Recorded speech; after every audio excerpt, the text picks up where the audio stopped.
Fa omaly kosa moa ny fotoana nankalazana ny ivon'ny jaobily fahazato taonan'ny sampana Dorkasy eo anivon'ny Fjkm Andravoahangy Fivavahana Vory maro moa ireo mpino tonga teny an-toerana omaly.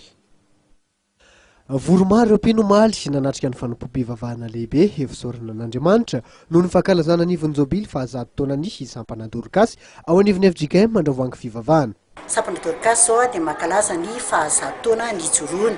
Ny fanokafana moa dia efa vita tamin'ny 14 volana avril sady nanatosanay koa ny anjara vokatray eto fitandremana.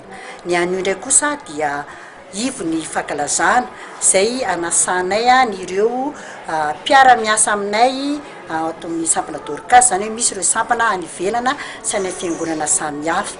Dia misy koa moa zany ny zavatra izay ho ataonay androany dia ny fitokanana ny takela-bato fahatsiarovana n'izany fahazato taona izany.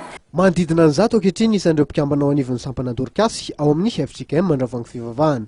Tsy miamboadidy fa nanoka tena ho amin'ny fitorinan'ny fahasoavan'Andriamanitra izy ireo. Amin'ny 20 meo avy izao ny sakafom-pifaliana iarahan'ireo mpino eny amin'ny espasina Mintso. Amin'ny volana novambra kosa ny fanan-katoana ofisialy ny fankalazana ny fahazato taonan'ny Dorkasy. Anamarika ihany koa ny fankalazana ny fety Noely ny Dorkasy ao anivon'ny Fjkm Andravoahangy Fivavahana.